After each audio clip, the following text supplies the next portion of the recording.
warahmatullahi wabarakatuh. Alhamdulillahirrabbilalamin.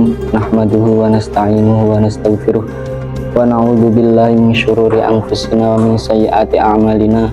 May yahdihillahu fala mudhillalah wa may yudlil fala hadiyalah. Asyhadu an la ilaha illallah wa asyhadu anna Muhammadan abduhu wa rasuluh. Wassalatu wassalamu ala sayyidina Muhammad Rasulillah wa ala alihi wa sahbihi wa man tabi'ahum al-faizina biridallah, amma ba'du.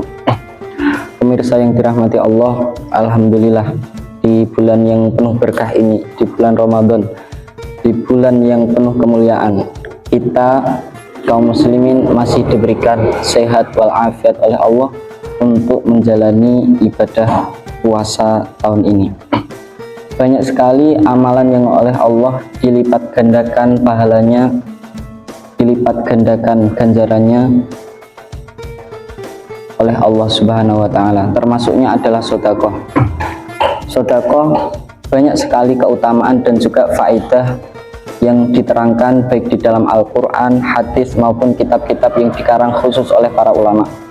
Namun setidaknya ada dua faedah yang akan didapati oleh seorang muslim, orang yang bersedekah, yaitu faedah yang akan ia dapati ketika di dunia dan faedah yang akan ia dapati kelak di akhirat. Faedah yang akan ia dapati di dunia paling tidak ada tiga hal. Yang pertama, sedekah akan menjadi tameng, akan menjadi perisai, akan menjadi penghalang bagi musibah, mara bahaya dan juga cobaan bagi orang yang bersedekah. Nabi kita, Nabi Agung Muhammad Sallallahu Alaihi Wasallam bersabda, "Bakiru bis sedekah, fa inna sedekata la yatakhatta, fa innal balaa la yatakhatta as-sedekah." Hadis riwayat Imam Baihaqi. Bersegeralah kalian bersedekah, cepatlah kalian bersedekah, sebab bala, musibah, cobaan ini tidak akan mendahului sedekah. Jadi ketika kita mau hidup nyaman, enak, tentram, jauh dari mara bahaya, jauh dari bala, maka hendaknya kita untuk bersedekah. Kemudian faedah yang kedua, keutamaan yang kedua yang akan didapati oleh yang bersedekah adalah sedekah ini akan menyucikan dan membuat harta menjadi tambah berkah. Nabi kita, Nabi Muhammad SAW bersabda yang diriwayatkan oleh Imam Ibnu Majah, Imam Tirmidzi dan juga Imam Nasai. Beliau berkata, ya ma'syarat tujjar, wahai para pedagang, inna hadzal bai' yahduruhul halifu wal kadhib. Sungguh transaksi jual beli, pekerjaan-pekerjaan yang kalian lakukan ini tidak lepas dari kata-kata sumpah serapah ataupun bohong. Fasyawibu bisedekah, maka sucikanlah, bersihkanlah hati, bersihkanlah harta yang kalian dapat dengan cara yang demikian, dengan sedekah. Jadi apabila kita melakukan pekerjaan, transaksi jual beli atau apapun yang di situ tidak murni dengan cara yang halal, maka hendaknya kita melakukan sedekah, sebab pahala sedekah akan menghapus dosa-dosa dosa-dosa uang yang kita dapatkan dengan cara yang tidak benar atau haram. Juga Allah berfirman di dalam surat Al-Baqarah yang berbunyi, yamhaqullahu riba wa yurbis shadaqat. Allah akan menghapus, Allah akan membinasakan riba dan akan menumbuh kembangkan, membuat berkah sedekah itu sendiri.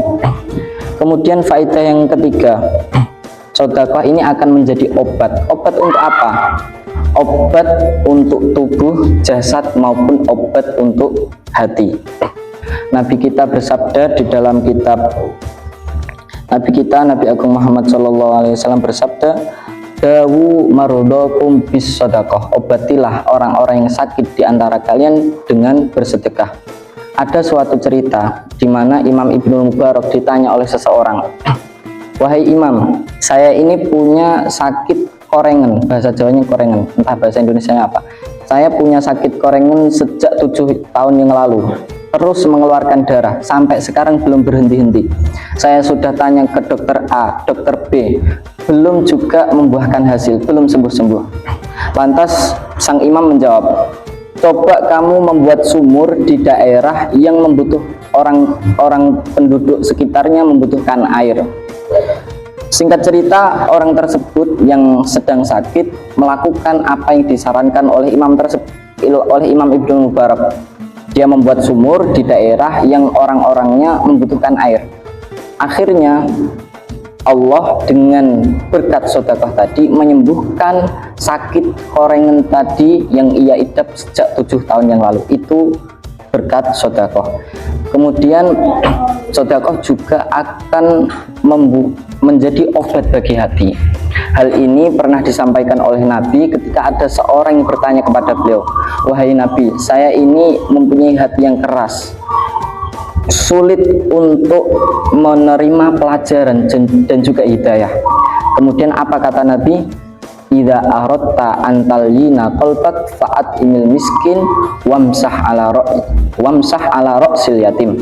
Jika engkau ingin punya hati yang lembut, hati yang cepat terenyuh, maka berilah makan orang miskin dan usaplah kepala anak yatim. Itulah faedah-faedah yang akan didapat oleh orang yang bersedekah ketika di dunia. Ada faedah yang akan ia dapati kelak di akhirat. Yang pertama, sedekah akan menjadi bukti, akan menjadi petunjuk keimanan seseorang. Seorang yang benar-benar iman, ia akan rela, ia percaya bahwa harta yang ia sedekahkan, ia dermakan di jalan Allah nanti akan membuahkan hasil kelak di akhirat. Jadi harta yang kita dermakan di dunia ini kelak akan menjadi bukti kita, bukti keimanan kita di akhirat. Kemudian faedah kedua yang akan ia dapati kelak di akhirat adalah annaha tamhul khati'ah wa wiqayatun min nari jahannam. Sedekah ini akan menghapus dosa dan juga menjaga orang yang bersedekah dari panasnya api neraka.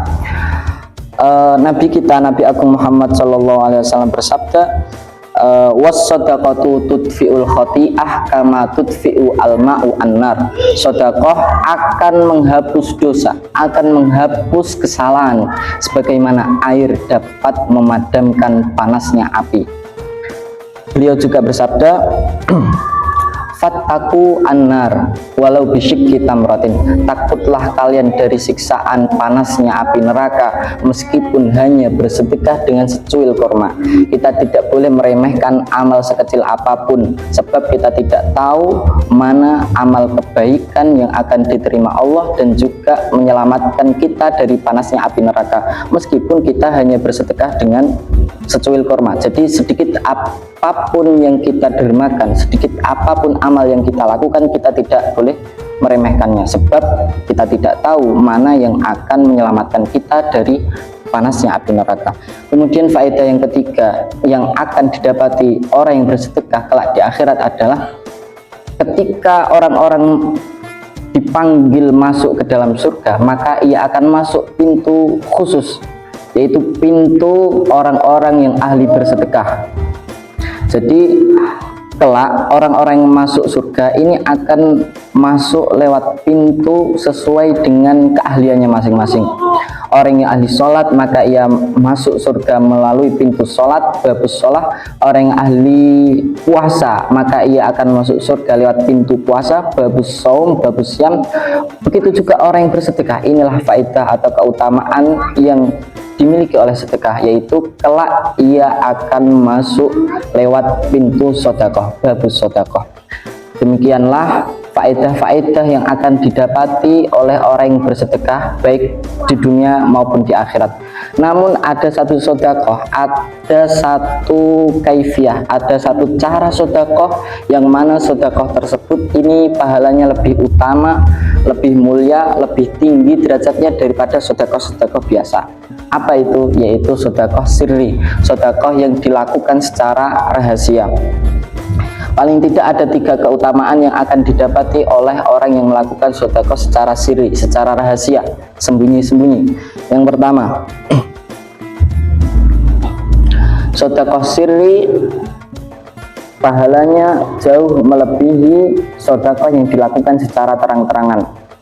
Allah berfirman di dalam surat Al-Baqarah, in tubdus shadaqati fa ni'mahi wa in tukhfuha wa tu'tuhal fuqara'a fa huwa khairul lakum. Jika kalian menampakkan sedekah, melakukannya secara terang-terangan, maka itu baik sekali. Namun apabila kalian melakukannya secara rahasia dan memberikannya kepada orang lain, maka itu jauh lebih baik untuk kalian. Kemudian faedah yang kedua yang akan didapati oleh orang yang bersedekah secara rahasia adalah orang yang bersedekah secara rahasia ini akan dinaungi, mendapatkan naungan di mana orang-orang lain merasakan kepanasan di hari mahsyar. Jadi kelak ada satu prosesi di hari kiamat yang namanya Yaumul Mahsyar, hari perkumpulan, di mana seluruh manusia mulai Nabi Adam dan sampai manusia terakhir kelak ini dikumpulkan dalam satu tempat dan matahari didekatkan pada manusia sehingga sangat panas sekali. Namun ada 7 golongan di mana mereka dinaungi oleh Allah sehingga tidak merasakan kemanasan. Salah satunya adalah orang yang melakukan sedekah secara sirri. Nabi kita bersabda, wa rajulun tasaddaqa fa akhfaha hatta ta'lamu yaminuhu ma tunfiqu shimalahu, atau kama qala Rasulullah sallallahu alaihi wasallam. Yaitu orang yang bersedekah kemudian menyembunyikannya sehingga tangan kiri atau tangan kanan tidak tahu menahu apa yang diberikan oleh tangan sebelahnya. Ini merupakan kiasan bahwa sangat rahasia sedekah yang ia lakukan, sehingga tangan kiri pun yang mana ia merupakan saudara dari tangan kanan tidak mengetahui apa yang dilakukan oleh tangan sebelahnya. Kemudian faedah yang ketiga adalah faedah sedekah sirri yang ketiga adalah sedekah dapat menjadikan Allah ridho, dapat menjadikan Allah cinta kepada kita. Nabi Agung Muhammad sallallahu alaihi wasallam bersabda, inna shadaqatas sirri tudfi'u ghadabar rabbi. Sungguh sedekah yang dilakukan secara rahasia, sembunyi-sembunyi, ini dapat memadamkan amarah Tuhan, amarah Allah Subhanahu wa ta'ala. Lantas kenapa sedekah sirri ini memiliki keutamaan jauh di atas sedekah secara umum? Para ulama, para imam kita telah merumuskan kenapa sedekah sirri ini lebih utama. Paling tidak ada 2 hal. Yang pertama adalah orang yang melakukan sedekah secara sirri ini akan jauh dari sifat riya dan juga sum'ah. Ia melakukan sedekah karena mencari pandangan orang lain, ia melakukan sedekah untuk mencari pujian dan seterusnya. Sebab kedua hal ini, riya yakni mencari sensasi, mencari popularitas, ini akan menghapus pahala-pahala sedekah. Kemudian yang kedua, alasan kenapa sedekah sirri ini lebih utama adalah karena sedekah yang dilakukan secara rahasia ini lebih menjaga kehormatan orang fakir yang kita sedekahi dan juga tidak menghinakan harkat martabat orang yang kita sedekahi. Itulah secuplik mengenai keutamaan dan juga fadilah sedekah yang dapat kami sampaikan. Kurang lebihnya mohon maaf. Semoga kita dijadikan oleh Allah ahli sedekah dan dimudahkan oleh Allah untuk bersedekah. Wal afu minkum. Wassalamualaikum warahmatullahi wabarakatuh.